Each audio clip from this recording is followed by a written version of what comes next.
আজকের যে বিষয়টিকে নিয়ে বার্তালিপি ডিজিটালের এই বিশেষ আলোচনায় আমরা অংশ নিতে চলেছি, সেটা সারা ভারতবর্ষে গত প্রায় এক সপ্তাহ 10 দিন ধরে আলোড়ন সৃষ্টি করেছে।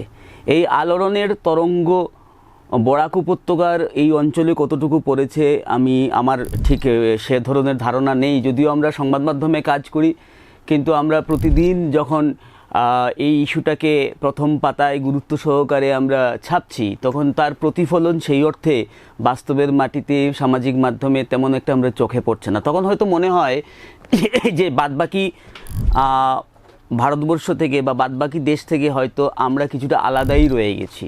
আমি যে ইস্যুটার কথা বলছিলাম সেটা হচ্ছে নিট ইউজি পরীক্ষা।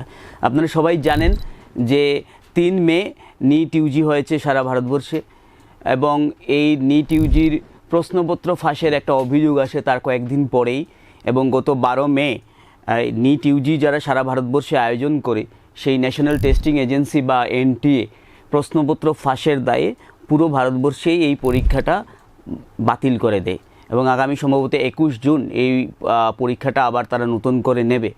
আজকে আমার সঙ্গে এই বিষয়টা নিয়ে কথা বলার জন্য আমি অত্যন্ত বিশেষ দুই অতিথিকে আমন্ত্রণ করেছি, এবং তারা দুজনই এখানকার নিট শিক্ষার্থীদের সঙ্গে জড়িত। তারা তাদের পড়ান, তাদের প্রশিক্ষণ দেওয়ান। আমার সঙ্গে রয়েছেন শিক্ষক রাহুল দে, এবং সেই সঙ্গে আমার সঙ্গে রয়েছেন তীর্থঙ্কর রায়।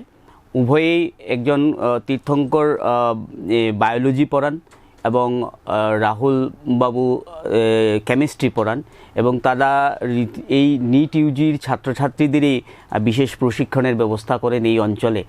তো আমরা তাদের ডেকেছি এই জন্যই যে বরাক উপত্যকার একটা বড় অংশের ছেলেমেয়েরা, মেধাবী ছেলেমেয়েরা কিন্তু সারা বছর বা বছরের পর বছর ধরে মুখিয়ে থাকে এই পরীক্ষায় বসার জন্য। কারণ মেডিকেলের বিভিন্ন প্রতিষ্ঠানে ভর্তির জন্য এই নিট ইউজি একমাত্র তার বাছাই পরীক্ষা, যার মাধ্যমে বিভিন্ন মেডিকেল প্রতিষ্ঠানে আমাদের ছেলেমেয়েরা ভর্তি হন আগামী দিনের সুচিকিৎসক হওয়ার জন্য। সেই বাছাইয়ের পরীক্ষার যখন এত প্রস্তুতির পর হঠাৎ করে কিছু মানুষের গাফিলতি, কিছু মানুষের লোভ, কিছু মানুষের পাপের জন্য যদি খারিজ হয়ে যায়, বাতিল হয়ে যায়, এবং তাদের আবার নতুন করে বসতে হয়, তখন যে কি বিপর্যয় ওই পরিবারের কাছে উপর নেমে আসে, বা ওই পার্টিকুলার যে ক্যান্ডিডেট বা প্রার্থী তার উপর নেমে আসে, সেটা হয়তো আমরা এই আলোচনার মাধ্যমে বুঝাতে পারবো না। কিন্তু একটা পরিসংখ্যান বলছে যে গত এই এক সপ্তাহে পরীক্ষা বাতিলের পর সারা ভারতবর্ষে প্রায় 15 জন পরীক্ষার্থী আত্মঘাতী হয়েছেন, মানসিক চাপ সহ্য না করতে পারে। এই সংখ্যাটা সরকারিভাবে হয়তো সংখ্যা হতে পারে, কিন্তু আপনার পরিবারের কাছে এই সংখ্যাটা যারা আত্মঘাতী হয়েছে মেধাবী পড়ুয়ারা, তারা সবাই আপনার পরিবারের এক আপনজন। আমরা হারিয়েছি তাদেরকে। কিন্তু এই আলোচনায় আমরা সেই বিষয়গুলি নিয়েই তুলে ধরার চেষ্টা করব। আমি রাহুল বাবুকে দিয়েই শুরু করব। আপনি আপনার ওপেনিং রিমার্কস, এই যে পার্টিকুলার পুরো এই যে প্রশ্ন ফাঁসের ঘটনাটা ঘটলো, আমি যদি আপনার কাছে একদম শুরুতে আপনার প্রতিক্রিয়াটা জেনে নিতে চাই, কীভাবে দেখছেন? ব্যাপারটা তো একদম ভালো না, আর এটা আমাদের প্রথমবার হচ্ছে না। এটা 2015-তে হয়েছে, 17-তে হয়েছে, 21-এ হয়েছে, 24-এ হয়েছে, 26-এ আবার হলো। মানে মোটামুটি ধরা যায় যে অল্টারনেটিং ইয়ারে এটা হচ্ছে। আজকে আপনি যদি দেখেন 2024-এ এরকম হলো, 2025-এ হঠাৎ করে নিটে কোয়েশ্চেনের লেভেল হঠাৎ করে বাড়ালো, 2026-এ এবার আবার কোয়েশ্চেন পেপার লিক হয়ে গেল। মানে একটা স্টুডেন্ট নিটে এরকম না যে একবার ড্রপ দেয়, অনেকবার আছে, 2বার 3বার 4বারও ড্রপ দিচ্ছে। যে বাচ্চা 2024-এ প্রথম পরীক্ষাটা দিল, ওর টাইমে এটা প্রশ্ন হঠাৎ করে পাস হয়ে গেল। 2025-এ আবার কোয়েশ্চেনের লেভেল অনেক হাই হয়ে গেল হঠাৎ করে, কোনো ইনফরমেশন ছাড়া। 2026-এ আবার অ্যাটেম্প দিল, এখানে আবার কোয়েশ্চেন পেপার লিক হয়ে গেল। তো আমাদের এখানে হয়তো বা এগুলো অত ভালোভাবে বোঝা যায় না, কিন্তু মানে পুরা ইন্ডিয়াকে যদি দেখা যায় তো দেখা যায় যে অনেক বাচ্চা আছে যে এক্সামের পরে আবার যে এক্সাম সেন্টারে যাবে, ওটাতে যাওয়ার মতো টাকা বা পয়সা ওর কাছে নেই। এটা অনেক বড় সমস্যা আমাদের এখানে। এটা অতভাবে মানে আপনার এখানে মানে বোঝা যাচ্ছে না শিলচরে থাকে, বাট বাইরের পুরা ইন্ডিয়ার জন্য এটা অনেক বড় একটা সমস্যা। আর এই যে কোয়েশ্চেন পেপারটা লিক হলো, সবার লাগছে হয়তো বা পরীক্ষার একদিন আগে বা 2 দিন আগে কোয়েশ্চেন পেপার লিক হয়েছে, বাট এটা সত্যি না। কোয়েশ্চেন পেপারটা অলমোস্ট মানে আলাদা আলাদা ফেজে কোয়েশ্চেন পেপারটা অলমোস্ট 1 মাস থেকেই লিক হচ্ছে।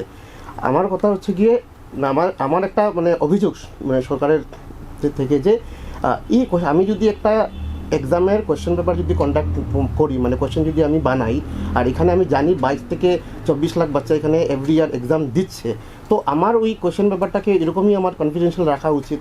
আজকে কোয়েশ্চেন পেপার সেট হবে এক জায়গায়, আজকে কোয়েশ্চেন পেপার প্রিন্ট হবে নাসিকে, ওইখান থেকে আবার গুড়গাঁওয়ে, এখান থেকে আবার শিখারে আসলো যে কোয়েশ্চেন পেপার লিক হলো, যেটাকে গ্যাস পেপার বললো। তো এখানে অনেকটা স্টেপসে হচ্ছে। এখানে দেখা গেছে যে দুইজন, নাম নিচ্ছে না, বাট দুজন ভাই এখানে জড়িত ছিল যারা মেইন এটাকে স্প্রেড করেছে। এটা জানলাম যে লাস্ট ইয়ার ওদেরই ফ্যামিলির 4 জন বাচ্চা একসাথে নিট পেয়েছে। তো এটা কি মানে এরকম তো সম্ভব যে লাস্ট ইয়ারও একটু মানে পেপার লিক হয়েছে, আর এবার লিকটা মানে এরকম না যে এরকম হোয়াটসঅ্যাপ বা টেলিগ্রামে দেখা গেছে যে মাল্টিপল টাইমস এগুলো ফরওয়ার্ডিং হয়েছে, আর কোয়েশ্চেন পেপারটা মানে অনেক প্ল্যান করে হয়েছে। এটা কিন্তু একদম নাকে হঠাৎ করে একজন বা দুজন এটা লিক করে দিয়েছে। কোয়েশ্চেন পেপারটাকে প্রথম যারা পেয়েছে কোয়েশ্চেন পেপার, একজন শুনলাম একজন কেমিস্ট্রি টিচার এটাকে প্রথম করেছেন, বা উনি এনটিএর সাথে মানে জড়িত। তো উনি যখন কোয়েশ্চেন পেপারটাকে সামহাও দিয়েছেন, তো ওইটার সাথে আরেকটু কোয়েশ্চেন পেপার অ্যাড করে এটাকে গ্যাস পেপার ফর্মে করা হচ্ছে। শুনলাম যে এটাকে মোবাইলে আজকে এটা স্ক্যান করা যায়, শুনলাম এটা মোবাইলে স্ক্যান হয়নি, এটা আলাদা স্ক্যানার মেশিন দিয়ে স্ক্যান করা হচ্ছে যাতে এটা অত সহজে ধরা না পড়ে। কিন্তু আস্তে আস্তে যখন এটা পুরা এক একটা হোস্টেল থেকে স্টার্ট করে এক একটা সেক্টরে যখন পুরা একদম ডিস্ট্রিবিউটেড হয়ে যায়, তখন গিয়ে আস্তে আস্তে লোকাল পুলিশের কাছে এটা আসে, এরপরে এটা আস্তে আস্তে সিবিআর হাতে যায়। তো জিনিসটা একটুকু মানে নেগলেক্ট করার মতো বিষয় না যে কি আছে, পরীক্ষা তো হয়ে গেছে, আরেকবার মানে লিক হয়ে গেছে, আরেকবার মানে পরীক্ষা হবে, এটা বড় কথা না। আজকের ডেটে আমি যদি একটু মনে করি তাহলে 2015-এ সেম 3rd মে ছিল এক্সাম। তো এখানে লিক হওয়ার পরে আরও 40 দিন পরে আবার এক্সাম হয়েছে। ওইখানে কোশ্চেন পেপারের লেভেল প্রথম কোশ্চেন পেপার থেকে অনেক হাই ছিল। তো এখানেও অনেকটা, এছাড়াও না স্টুডেন্টের অনেক বেশি কনফিডেন্স অনেক বেশি ব্রেকডাউন হয় যে হঠাৎ করে একবার আমি প্রিপারেশন নিলাম, আর নিটের এক্সামে না মার্কস অনেক বেশি লাগে, অনেক বেশি চাই। আমার 720-এর মধ্যে 600-র আশেপাশে হলে আমি সিকিউরড, মানে আমি আসামের কথা বলছি না, আমি পুরো যদি ইন্ডিয়ার আর 600-র আশেপাশে মার্কস স্কোর করা অত সোজা ব্যাপার না। এখানে 1 বছর 2 বছর না, অনেকটি বছর একটা বাচ্চা মানে এই সাবজেক্টের নিচে বা সাবজেক্টগুলির নিচে বা এটার নিচে দেয়, কিন্তু এটা মানে হুট করে এত লাইটলি নেওয়ার মতো মানে এক্সাম না। আজকে আমি যদি বলি যেই পেপার যদি দেখি, আর যেইতে তো এরকম হচ্ছে না। যেই এখন সবাই যখন বললো যে যেই তো অনলাইনে হচ্ছে, এই জন্য বোধহয় হচ্ছে না, তো নেক্সট ইয়ার থেকে আমাদের এডুকেশন মিনিস্টার বলে দিলেন যে এক্সাম অনলাইনে হবে। বাট কথা এটা না, কথাটা হচ্ছে এত বছরও তো এটা হতে পারতো, বাট এতটা বছর থেকে এতটা বাচ্চা, আজকে কয়েকটা বাচ্চা শুনলাম সুইসাইড করেছে। আরে শুনলে তো 1 সেকেন্ডের জন্য এটা লাগে যে এমন কিছু না, বাট যার বাচ্চা সুইসাইড করেছে ওর জন্য এটা বহুত বড় কথা। ডাক্তার দেখাতে শ্রীমা মেডিকোজে আসুন, আস্থা রাখুন, সুস্থ থাকুন। আপনার শহরে সুপার স্পেশালিটি ডাক্তার দেখানোর সেরা ঠিকানা এখন শ্রীমা মেডিকোজ, তারাপুর, শিববাড়ি রোড, শিলচর। এখানে সুপার স্পেশালিটি বিভাগে আপনারা পেয়ে যাবেন ডাক্তার তীর্থঙ্কর রায় ডিএম কার্ডিওলজি, ডাক্তার দিব্যজ্যোতি শর্মা ডিএম গেস্ট্রোএন্ট্রোলজি, ডাক্তার দৈপায়ন দেব ডিএম এন্ডোক্রিনোলজি, ডাক্তার Pankaj Kanti Dey DM urology andrology. Medicine বিভাগে রোগী দেখছেন ডাক্তার ভাস্কর কান্তিনাথ, ডাক্তার সুশ্বেতা চক্রবর্তী, ডাক্তার JR চৌধুরী। চাইল্ড স্পেশালিস্ট ডাক্তার প্রিয়াঙ্কা দেব, জেনারেল সার্জারি ডাক্তার নিকিতা কর্মকার, স্কিন স্পেশালিস্ট ডাক্তার অরূপ পাল ও ডাক্তার দর্শনা পাটোয়া পাল। ডাক্তার দেখাতে যোগাযোগ করুন 03842268311 অথবা 9435070359 এবং 8638814614 নম্বরে। এটা মোটেও ছোট মোটো মানে ব্যাপার। আমি সেটাই বলতে চেয়েছিলাম তীর্থঙ্কর, একটা জিনিস ধরো আমরা যেটা কথা বলছিলাম এই আলোচনার আগেই, যে বরাক উপত্যকারও প্রায় 1000-2000 ছেলে মেয়ে নিট ইউজিতে বসে এবং বিভিন্ন সেন্টার থেকে পরীক্ষা দেয়। ফলে আমাদের এই যে অঞ্চলের এমনিতেই আমরা বিভিন্নভাবে পিছিয়ে আছি, তার মধ্যে আর্থিক একটা তো টানাপোড়েন রয়েছে। সেই জায়গায় একটা ছেলে মেয়ে যখন নিট ইউজির জন্য প্রিপারেশন নেয়, একটা লোয়ার মিডিল ক্লাস ফ্যামিলি বা তার মিডিল ক্লাস ফ্যামিলির, তার বাবা মায়ের প্রচুর আর্থিক ইনভেস্টমেন্ট ওটার সঙ্গে জড়িত থাকে, হয়তো লোন নিয়েও ছেলে মেয়েকে কোচিং সেন্টারে পড়িয়ে তৈরি করার চেষ্টা করছেন। সেই জায়গায় দাঁড়িয়ে যখন আমরা বরাক উপত্যকার কনটেক্সটে যদি আমরা পুরো ব্যাপারটা দেখি, যে আজকে এই যে ছেলে মেয়েগুলো 3 তারিখে পরীক্ষা দিল এবং দেওয়ার পর হঠাৎ করে 7 দিন পর বা 5 দিন পর হঠাৎ করে ঘুম থেকে উঠে শুনলো যে আবার ওদের পরীক্ষায় বসতে হবে, ছাত্রছাত্রীদের মনস্তত্ত্বের ব্যাপার, তুমি যেহেতু ওদের সঙ্গে ইন্টারঅ্যাক্ট করো, পড়াও, তাদের যে মনস্তত্ত্ব বা সাইকোলজি, তাতে কীরকম ইম্প্যাক্ট পড়ে সেটাই আমি তোমার কাছে একটু জানতে চাইছি। রিসেন্টলি আমার পরশু দিন একজন স্টুডেন্ট যে এবার নিট অ্যাপিয়ার করেছে আমার সাথে দেখা করলো এসে, তো যেটা বুঝতে পারলাম কনভারসেশনের পর যে নেক্সট যে এই যে আবার এক্সামটা হচ্ছে সেটার উপরে ওদের ট্রাস্ট নিয়ে এখন ইভেনও ভাবছে যে যদি ড্রপ লাগে তো ড্রপ নিয়ে আবার নেক্সট ইয়ার অ্যাপিয়ার করবে, বাট যে ট্রাস্ট ফ্যাক্টরটা ছিল এনটিএর উপরে বা অর্গানাইজিং ইনস্টিটিউশনের উপরে, সেটা অলমোস্ট স্টুডেন্টসের থেকে সরে গেছে, বিকজ রিপিটেডলি এই জিনিসটা হচ্ছে। তো অনেক স্টুডেন্টসরা আছে, যেমন স্যার বললেন যে ড্রপ নিয়ে ওরা দিচ্ছে, 1 বছর 2 বছর ড্রপ নিয়ে ওরা দেয়, তো লাস্ট শুধু 2 বছরের না, এটা হয়তো 4 বছর 5 বছরের এফার্ট, যেটা সেই পরীক্ষায় বসে ও হয়তো ভালো পারফর্ম করেছিল। এটা নেক্সট এই যখন কোয়েশ্চেনটা আসবে, আমরা লাস্ট ইয়ার স্যারও বলেছেন যে 24-এর পরে যখন 25-এ কোয়েশ্চেনটা হলো, লেভেলটা অনেক হাই হয়ে গেছে, এবার যে আবার রি এক্সাম হবে সেটাতে হয়তো লেভেলটা আরও হাই হয়ে যাবে, এবং স্টুডেন্টসদের এই 15 দিনের মধ্যে ওই 10 দিন পর নোটিশটা এসছে, হ্যাঁ, তো তার এই সময়টাতে স্টুডেন্টসরা সবাই রিল্যাক্স হয়ে যায়, সবাই ভাবে যে আমার পরীক্ষা হয়ে গেছে, যারা পেতে পারে, যাদের স্কোর ওরা ম্যাচ করে দেখে যে হ্যাঁ আমার এবার হয়ে যাবে, অনেকে জানে যে হবে না, বাট যারা হয়ে যায় ভাবছে 620+, অনেকের 700, আমি একটা রিল দেখছিলাম, স্টুডেন্ট বলছিল আমার 700+ স্কোর আসছিল, অ্যান্ড এখন আমার কাছে আর কিছু বলার নেই, কারণ নেক্সট যে ব্যাপারটা হবে সেটাতে কী আসবে কি না, মেন্টাল সেট আপটাই নষ্ট হয়ে যায়, অ্যান্ড কনফিডেন্স পুরো ভেঙে যায়। প্যারেন্টসের সাথে কথা বললে বোঝা যায় যে মানে কাঁদতে পারছে না হয়তো, বাট মনের মধ্যে চাপিয়ে রাখছে, ছেলে মেয়ে দেখলে ওদেরও কনফিডেন্স লো হয়ে যাবে। সো আমরা শুধু দেখছি যে অনেকে বলছে যে রি এক্সাম তো হচ্ছেই, সো সেকেন্ড অ্যাটেম্প্ট তো পাচ্ছেই সবাই, ইকুয়াল অপরচুনিটি, বাট ফার্স্ট এক্সামের সময় যে মাইন্ডসেট নিয়ে স্টুডেন্ট যায়, পেপার লিক হওয়ার পর না সেই ট্রাস্ট থাকে, না সেই কনফিডেন্স থাকে, এবং পেপার কী হতে যাচ্ছে সেটারও কোনো আইডিয়া থাকে না। তো আলটিমেটলি এই রি এক্সামের পর হয়তো অনেক ডিফারেন্ট রেজাল্ট আমরা পাবো, হয়তো বরাকভ্যালির থেকে অনেকজনই হয়তো আশা করছিল যে এবার MBBS-এ পড়াশোনা করবে, বাট হয়তো অনেকের জন্য এটা চেঞ্জ হয়ে যাবে। না, সেটাই আমি বলছিলাম যে আমরা যেটা এই যে পরীক্ষা বাতিলের পর সম্ভবত বাতিল ঘোষণার 4 দিন পরে আমাদের দেশের শিক্ষামন্ত্রী মিডিয়ার মুখোমুখি হলেন এবং এসে উনি বললেন যে সব কিছু ঠিকঠাক হয়ে যাবে, সামনের বছর থেকে অনলাইন হয়ে যাবে, আমরা পুরো ব্যাপারটাকে দেখছি। এগুলি হলো স্ট্যান্ডার্ড রিপ্লাই আমরা গত কয়েক বছর ধরে দেখছি। একটা স্ট্যাটিস্টিক্স বলছে গত 8 বছরে প্রায় 60টি এরকম ইম্পর্ট্যান্ট এক্সামের প্রশ্নপত্র লিক হয়েছে এবং হয় বাতিল হয়েছে বা পোস্টপোন হয়েছে, এবং এতে এফেক্ট হয়েছে প্রায় 1,35,00,000 ছেলে মেয়ে সারা ভারতবর্ষের বিভিন্ন সেগমেন্টের। তো আমার একটা প্রশ্ন হচ্ছে যে রাহুলবাবু, আপনাকে এই প্রশ্নটা করছি যে ধরুন একটা স্কুলে ধরুন আমাদের HSLC পরীক্ষা হয়, এই HSLC পরীক্ষা যখন হয়, যদি এই HSLC পরীক্ষার সময় কোনো প্রশ্ন ফাঁস হয়ে যায় বা কোনো ধরনের কোনো নেগলিজেন্সি হয়, তখন আমরা দেখি সরকার সরাসরিভাবে ওই স্কুলের যিনি সেন্টার ইনচার্জ থাকেন বা প্রিন্সিপাল যিনি থাকেন তার বিরুদ্ধে অ্যাকশন নেয়, সাসপেনশন হয়ে যায়। আমরা তো গত 2 বছর আগে দেখেছি অ্যারেস্টও হয়েছে। তাহলে NTAর চিফ যিনি চেয়ারম্যান হিসেবে আছেন প্রদীপ শর্মা, বা অভিষেক সিং যিনি DG হিসেবে রয়েছেন, তারা এমন কি লোক যে এত বড় ঘটনার পরেও তাদের তো গ্রেফতার করা দূরে থাক বা তাদের বিরুদ্ধে কোনো অ্যাকশন নেওয়া দূরে থাক, আজকে পর্যন্ত তারা সেই পদেই বহাল তবিয়তে রয়েছেন। যে একটা ডেমোক্রেটিক সোসাইটি যেখানে আমরা অ্যাকাউন্টেবিলিটি ফিক্স করাটা সবচেয়ে বড় মানে প্রয়োজন যে কোনো ব্যাপারে, সেখানে শিক্ষামন্ত্রীর ইস্তফা চাওয়াটা তো মোটেই মানে ভুল কথা নয়, মানে একেবারে বিশেষ কিছু চাওয়া না, কিন্তু একটা জায়গায় তো অ্যাকাউন্টেবিলিটি ফিক্স হবে। সেখানে যদি NTA যদি সরকার তৈরি করে থাকে এই এক্সামগুলোকে ফুল প্রুফ করার জন্য, আর তাদের ওয়াচেই যদি বারবার এভাবে ঘটনা ঘটে, তাহলে NTA চেয়ারম্যান কি করে আজকের এই পোস্টে রয়ে গেছেন বা DG কি করে এই পোস্টে রয়ে গেছেন?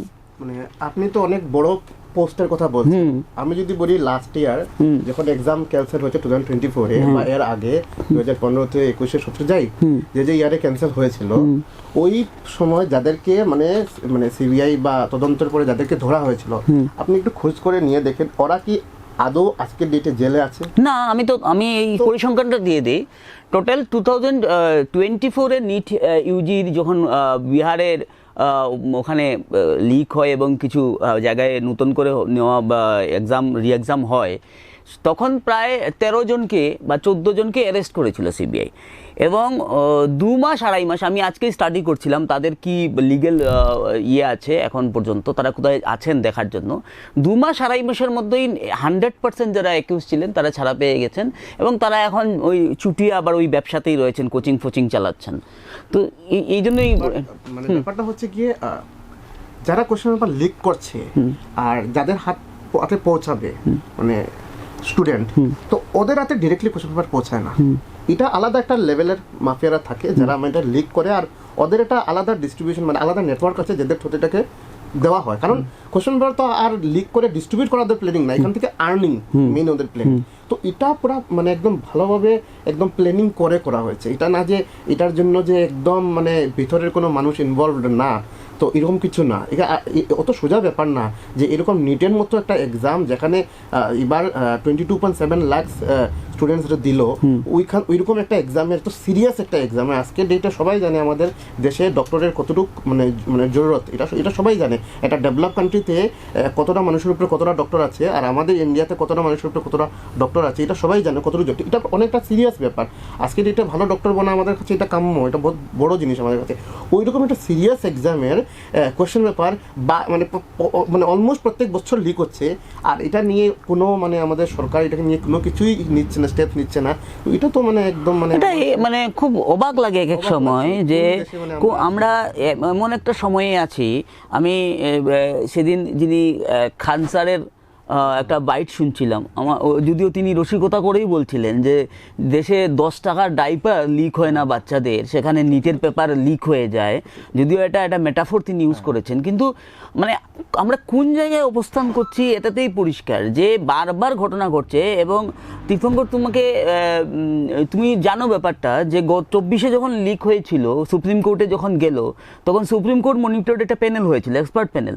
তারা একটা রিকমেন্ডেশনও সেন্ট্রাল গভর্নমেন্টকে দিয়েছিল, এবং গত 2 বছরে ওই রিকমেন্ডেশনটা কিন্তু ওই ফাইলে বন্দী হয়ে রয়েছে। একটা রিকমেন্ডেশনও আজ পর্যন্ত সেভাবে ইমপ্লিমেন্ট হয়নি। এই যে পুরো যে মানে সিস্টেমটার ভেতরেই যে আগে আমরা বলতাম যে সর্ষের মধ্যে ভূত, এটা তো পুরো ভূত, মানে সর্ষটাই ভূত হয়ে আছে। তো এই যে সিস্টেমটার মধ্যে যে এই যে প্রবলেমটা হচ্ছে, এর কি মানে এর থেকে বেরোনোর কি রাস্তা আছে তোমার মনে হয় কি? অ্যাকাউন্টেবিলিটি নেই, সেটাই হচ্ছে প্রবলেম। আমরা পাবলিকরাও আমরা মানে আমাদের ভয়েসটাকে অনেক সময় দাবিয়ে দেওয়া হয়, অ্যান্ড মিডিয়া চ্যানেলরা অনেক মিডিয়া চ্যানেল এরকম আছে যারা জিনিসটাকে না তীর্থঙ্কর ভয়েস কি করে মানে মানুষ কি করে ভয়েসটা রাইজ করবে, যেখানে দেশের সুপ্রিম কোর্টের চিফ জাস্টিস যারা ভয়েস রাইজ করছে তাদের ককরোচ বলছেন, আরশোলা বলছেন, প্যারাসাইট বলছেন, পরজীবী বলছেন। যদি দেশের সবচেয়ে যার উপর মানুষের নাগরিকের একজন ভরসার জায়গা দেশের সুপ্রিম কোর্টের চিফ জাস্টিস, যদি যুব সমাজকে বা কর্মসংস্থান যাদের নেই, বেকার যারা তাদের নিজের রাইট নিয়ে যারা আন্দোলন করে বা কথা বলে, তাদের যদি আরশোলার সঙ্গে তুলনা করেন, তাহলে এই মানুষগুলো কি করে এই আওয়াজটা কি করে তুলবে? মেইন মানে আমার যেটা মনে হয় যে অ্যাকাউন্টেবিলিটি কথা এটা বলছিলাম, কনসিকুয়েন্সেস হচ্ছে না কিছু। একটা ভালো মানে অনেক একটা হাই লেভেলের ইনস্টিটিউটের আপনি যখন ইনচার্জ হন, আর আপনার কাজে যদি কোনো কাজের ভুল কাজ বা ভালো কাজ যেটারই হোক কোনো কনসিকুয়েন্স দেখা যায় না, তখন কনফিডেন্সটা আর আস্তে আস্তে বাড়তেই থাকে যে আমি যাই করি না কেন আমার কোনো কনসিকুয়েন্স তো হবে না।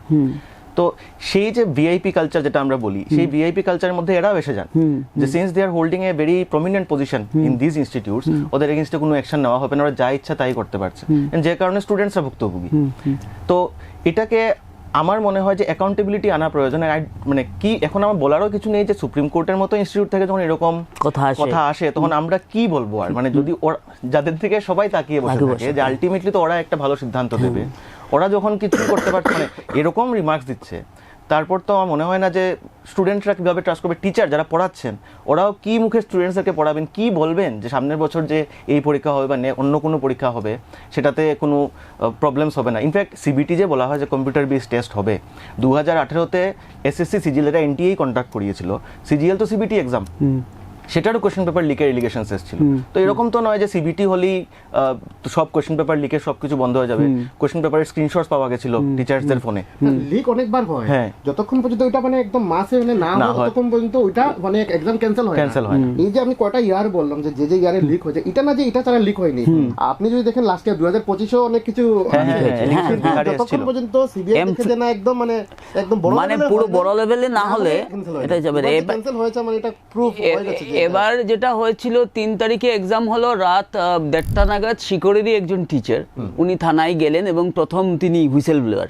তারপরেও তার 3-4 দিন তাকে পাত্তা দেওয়া হয়নি। তিনি নিজে আবার এনটিকে লিখেছিলেন, মানে মানে এটাকে যদি চাপা দেওয়া সম্ভব হতো তাহলে ওটা চাপাই পড়ে যেত। কিছু লোক দূর থেকে উঠে হুইসেল ব্লোয়ারটা ওরা কনসিস্টেন্টলি ট্রাই করার পরে ব্যাপারটা যখন মিডিয়াতে এলো এবং মিডিয়া যখন এটা নিয়ে নাড়াচাড়া করলো, বিশেষ করে সোশ্যাল মিডিয়া বলবো, আমি মিডিয়া বলতে আমার নিজেরও একটু লজ্জা হয় আজকাল ভারতবর্ষের, কারণ মেন স্ট্রিম মিডিয়াতে আপনি এই এনটিএ নিয়ে আলোচনা প্রাইম টাইমে কজন করেছে, কটা জায়গাতে হয়েছে, খুব কম হয়। তো এই বিষয়গুলো যখনই আমরা গভর্নমেন্টকে অ্যাকাউন্টেবল করার কথা বলি তখনই একটা বড় অংশ রেড়ে করে তেরে আসে যে এটা গভর্নমেন্ট তো সব কিছু ঠিকঠাক করছে। এমনও প্রশ্ন উঠে, এমনও কথা আমার নিজের পোস্টেও আমি দেখেছি যে বলছেন যে লোক এটাকে ডিফেন্ড করতে গিয়ে বলছেন যে আসলে অতীতেও লিক হতো কিন্তু তখন মানুষ জানতো না, এখন জানছে যে এটাই বড় কথা। মানে সব ব্যর্থতার পিছনেও, সব অপরাধের পিছনেও একটা ডিফেন্স করার লোক কিন্তু এই দেশে তৈরি হয়ে গেছে। এটাই আমাদের সবচেয়ে বড় মানে সমস্যার জায়গা, যে আমরা যে সমস্যাটা আমরা যে ফেস করছি আজকের দিনে, এটার একটা কালেকটিভ রেসপন্সিবিলিটি বলে যে একটা জায়গা রয়েছে সেটা কেউ নিতে চাইছে না। আর যাদের নেওয়ার কথা তাদের দিকে আপনি আঙ্গুল উঠাতে পারবেন না। আজকে শিক্ষামন্ত্রী প্রেস মিট চললেন 4 দিন 5 দিন পরে, আমরা আশা করেছিলাম যে দেশের প্রধানমন্ত্রী অ্যাটলিস্ট 2 লাইনে টুইট করে বলবেন যে এটা হওয়া উচিত না, কারণ এটা 24 লাখ ফ্যামিলি, এটা শুধু 24 লাখ ছেলেমেয়ের ব্যাপার না। তীর্থঙ্কর যেটা বলছিলে শুরুতে, এটা একটা সিস্টেমের ট্রাস্টের ব্যাপার, যে এর উপর লোক তার বিশ্বাস বা ভরসা হারিয়ে ফেলছে। আমি সেই জায়গা থেকে দাঁড়িয়ে রাহুলবাবু একটা মানে এই যে পুরো সিস্টেমটাকে এভাবে কেউ না কেউ কম্প্রোমাইজ করছে এবং এটা সিস্টেমের ভেতর থেকেই হচ্ছে, আপনি কি মনে করেন যেটা তীর্থঙ্করও বলছিল যে ধরুন আগামী বছর থেকে শিক্ষামন্ত্রী বলে দিলেন যে এটা অনলাইন হবে নিট ইউজি পরীক্ষাটা, তো যদি সিস্টেমের ভেতর ভূত থাকে তাহলে এই অনলাইন সিস্টেমটাকে হ্যাক করার বা তাকে কম্প্রোমাইজ করার তো কেউ না কেউ তো ওখানে হ্যান্ডেল করছে। তো এটা নিয়ে আপনি কি বলেন, কতটুকু সম্ভব? এটা সম্ভব তো আছে। সত্যি কথা বলতে আমাদের দেশে এখন ইলেকশনের আগে ইভিএম মেশিন নিয়েও অনেক প্রশ্ন উঠেছে, এখন এটা নিয়ে হচ্ছে নেক্সট ইয়ার। মানে যদি গভর্নমেন্ট ডিসাইড করে যে লিক হবে না তাহলে এটা লিক হবে না, আর কারোর সাধ্য নেই এটাকে আটকানো। 1 নম্বর কথা, আজকে আমাদের নিটে মানে ন্যাশনাল লেভেলের এক্সাম, সব থেকে বড় এক্সাম আমাদের ইন্ডিয়াতে নিট জেই এক্সাম। তো এখানে কি হচ্ছে, এখানে এতটা মানুষ এক্সাম দিচ্ছে, মানে স্টুডেন্ট এক্সাম দিচ্ছে। এটার থেকেও বড় একটা এক্সাম হয় চায়নাতে গাওকাও, ঠিক আছে, এটা থেকে আরো বেশি স্টুডেন্ট হয়, কিন্তু কোনোদিন শোনা যায় না যে গাওকার কোশ্চেন পেপার লিক হয়ে গেছে, বিকজ চাইনিজ গভর্নমেন্ট চায় না যে এডুকেশনটা কম্প্রোমাইজ হোক। কিন্তু আমি জানি না আমাদের ইন্ডিয়ান গভর্নমেন্ট এডুকেশন কত সিরিয়াসলি নিচ্ছে। যদি সত্যিকারে যদি সিরিয়াসলি নিত, আমি এখানে কোনো বিজেপি কংগ্রেস এগুলো কিছু বলছি না, আমি জাস্ট গভর্নমেন্ট বলছি যে যদি এটাকে সত্যিকারে সিরিয়াসলি নিত তো চায়না যদি আটকাতে পারে তাহলে আমরাও আটকাতে পারতাম। আজকে আপনি নিট বলছেন, আপনি এসএসসিতে যান, ব্যাংকিংয়ে যান, কোনো এক্সাম লিক হচ্ছে না। আজকে সিবিএসসির এক্সাম, এটা নিয়ে তো কত problem, 12 CBSE exam paper checking নিয়ে, মার্কিং নিয়ে এত বড় সমস্যা। তো সব এক্সাম নিয়েই তো আজকে ইন্ডিয়ার এডুকেশন সিস্টেমটা নিয়েই তো কোনো সমস্যা। তো যতক্ষণ পর্যন্ত একটা দেশ, একটা কান্ট্রি যদি এডুকেশনটা যদি ঠিকমতো না হয়, আর এটা যদি গভর্নমেন্টের এরকম প্রচেষ্টা না হয়, তাহলে কোনো দিন এই দেশ মানে উপরে যাওয়ার কোনো চান্সই না। ছোটোবেলা থেকে ডেভেলপিং কান্ট্রি শুনেছি, আমি বুড়ো হয়ে যাবো এটা ডেভেলপিং কান্ট্রি থাকবে, ডেভেলপড আর এই জন্মে মানে এই মানে হওয়ার কোনো চান্সেস নেই, এটা আমি কনফার্ম। এই যে মানে এই যে তীর্থঙ্কর এই যে ব্যাপারটা হচ্ছে যে আমরা তো পুরো সিস্টেমটাকে নিয়ে কথা বললাম, তোমার কাছে আমরা আলোচনা প্রায় শেষের পথে, তোমার কাছে আমরা জানতে চাইবো যে ছেলেমেয়েরা আবার 21 তারিখে পরীক্ষায় বসবে, তুমি যেহেতু তাদের সঙ্গে ইন্টারেক্ট করো বা তোমরা যারা পড়াও তাদেরকে, তোমাদের কি সাজেশন থাকবে তাদের গার্জিয়ানের প্রতি এবং ছেলে মেয়েদের প্রতি? কারণ ডেফিনেটলি যে সেটব্যাকটা তারা পেয়েছে এটা থেকে কাম আপ করাটা is not a very easy task. তো তারপরেও আমি যদি বলি যে সব নেগেটিভিটির বাইরে গিয়েও তাদের তো আবার নামতে হবে মাঠে, লড়াইটা তো শেষ হয়নি, আবার একটা নতুন করে লড়াই করতে হবে। তো সেই জায়গা থেকে তোমার সাজেশনটা কি থাকবে ছাত্রছাত্রীদের প্রতি? এখন স্টুডেন্টসের আরেকটা জিনিস যেটা ট্যাকেল করতে হবে সেটা হচ্ছে টেম্পটেশন, যে এখন অনেক কোচিং সেন্টাররাও এরকম আসছে যে এই 1 মাসের পিরিয়ডটাকে ওরা একটা হাব বানিয়ে নেবে, যে এখান থেকেও যদি কোনো টাকা ইনকাম করা যায়। তো আমি বলবো স্টুডেন্টসদেরকে যে do not fall into this trap. 1 মাসে কোনো কোচিং সেন্টার তোমাকে নিটের মতো পরীক্ষার জন্য প্রিপেয়ার করতে পারবে না। সেকেন্ড হচ্ছে যে এই সময়টাতে যা মেটেরিয়াল তোমরা অলরেডি ইউজ করেছো সেটাই পড়ো। মক টেস্ট, তো এই টাইমটা মক টেস্টের মধ্যে দিলে নিউ কোয়েশ্চেন্স করলে আইডিয়াটা আরও বাড়বে। নিজের যেগুলো স্ট্রং পয়েন্ট ছিল ওইগুলোর উপর ফোকাস করো। কোয়েশ্চেন লেভেল হাই হবে কিনা না সেটা আমরা জানি, it is not in our control. তো বলা হয় যে অলওয়েজ কন্ট্রোল দ্য কন্ট্রোলেবলস। তো আমি যেটা কন্ট্রোল করতে পারবো এজ এ স্টুডেন্ট, এটা হচ্ছে আমার প্রিপারেশন। আমার অলরেডি 2 ইয়ার্স, ওর যারা ড্রপার ওদের মোর দেন 2 ইয়ার্সের এক্সপিরিয়েন্স আছে। এই এক্সপিরিয়েন্সটাকে নিয়ে যা যা কোয়েশ্চেন করেছো, আরও নতুন কোয়েশ্চেন, অনেক জায়গায় ফ্রি মক টেস্টের সিরিজ পেয়ে যাবে। ফ্রি মক টেস্ট সিরিজ অনেক ভালো ভালো কোচিং ইনস্টিটিউটরা ওরা they are giving free mock test, যারা মানে ইন্ডিয়াতে প্রসিদ্ধ, ওরাও ফ্রি মক টেস্ট দিচ্ছে। তো they are doing a good job. ওদের মক টেস্ট যা নাও মানে অ্যাপিয়ার করো। আই থিঙ্ক মক টেস্ট দেওয়া আর নিজের যে স্টাডি মেটেরিয়াল অলরেডি আছে সেটাই পড়ো। এক্সট্রা কিছু করার দরকার নেই, কোনো জায়গায় টাকা খরচা করার দরকার নেই।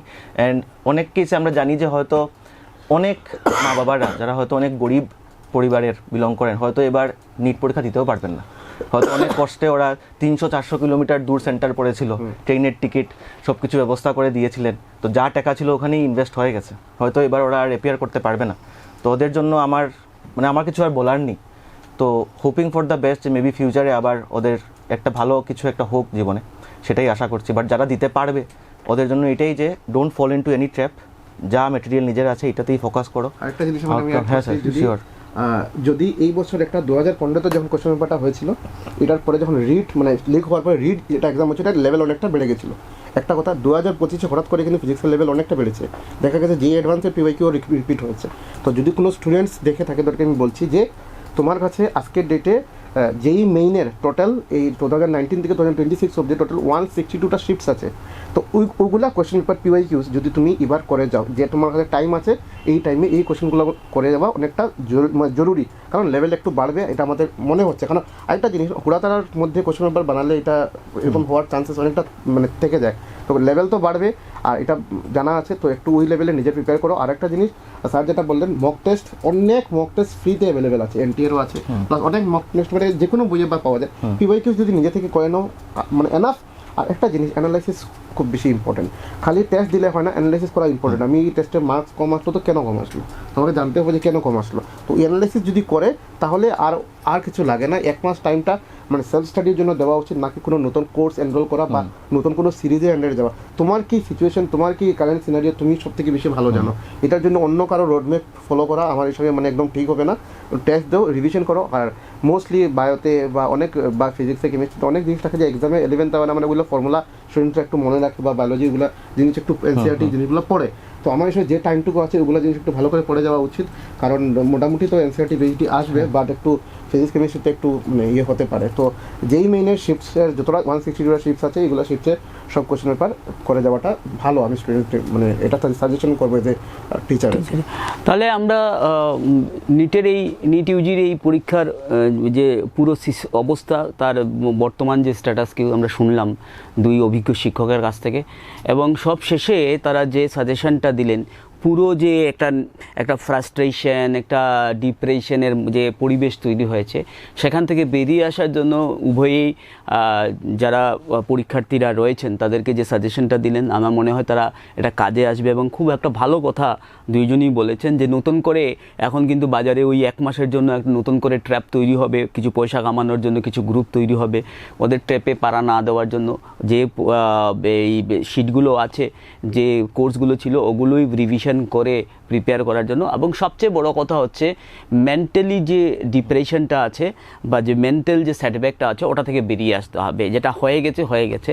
আর দেশের রাজনীতিকদের যারা নেতারা, যারা এই নিট নিয়ে যারা যে বিভিন্ন জায়গায় যে মন্তব্য করছেন যে আরেকবার তো পরীক্ষা নেওয়া হচ্ছে, তাতে অসুবিধাটা কি, তাদেরকে আমি সরাসরি আজকের এই অনুষ্ঠানের মাধ্যমে একটা জিনিস আপনাদের জানিয়ে রাখতে চাই বা বলে যেতে চাই, যে যখন আপনারা এই ইলেকশনে দাঁড়াবেন অ্যাসেম্বলিতে বা পার্লামেন্টে, একবার ইলেকশন হয়ে যাওয়ার পর আর যদি ইলেকশন কমিশন সেই ইলেকশনটা বাতিল করে দেয় তাহলে আরেকবার ইলেকশনের জন্য তৈরি হয়ে দেখাবেন। যদি সেটা করতে পারেন তাহলে ওই জ্ঞানটুকু ছেলেমেয়েদের আমাদের দিতে আসবেন, না হলে এ ধরনের একেবারে ইনসেনসিটিভ সাজেশন দিতে আসবেন না। এর সঙ্গে আমাদের ভবিষ্যৎ, আমাদের নিজেদের ভবিষ্যৎ, এই দেশের ভবিষ্যৎ, এবং যেটা তারা বলছিলেন যে এই যে ডেভেলপিং কান্ট্রির যে ফরম্যাটটা, এটা শুধু জিডিপি দিয়ে হয় না। জিডিপি একটা নাম্বারস ইকোনমিক সেগমেন্টের, কিন্তু যে জিনিসটা সবচেয়ে বেশি ইম্পর্টেন্ট সেটা হচ্ছে এডুকেশনের জায়গাটাকে আমরা স্ট্রেংথেন করা। এটাকে যদি আমরা স্ট্রেংথেন করতে পারি, আগামীতে যাতে এই এনটিএর এ ধরনের পরীক্ষা নিয়ে আমাদের কোনো আলোচনায় বসতে না হয়, এ ধরনের কন্ট্রোভার্সি নিয়ে, এই আশা রেখে আপনাদের উভয়কেই আজকের এই অনুষ্ঠানে অংশ নেওয়ার জন্য বার্তালিপি ডিজিটালের পক্ষ থেকে আন্তরিকভাবে ধন্যবাদ জানিয়ে আমাদের এই অনুষ্ঠান শেষ করছি। নমস্কার, শুভরাত্রি।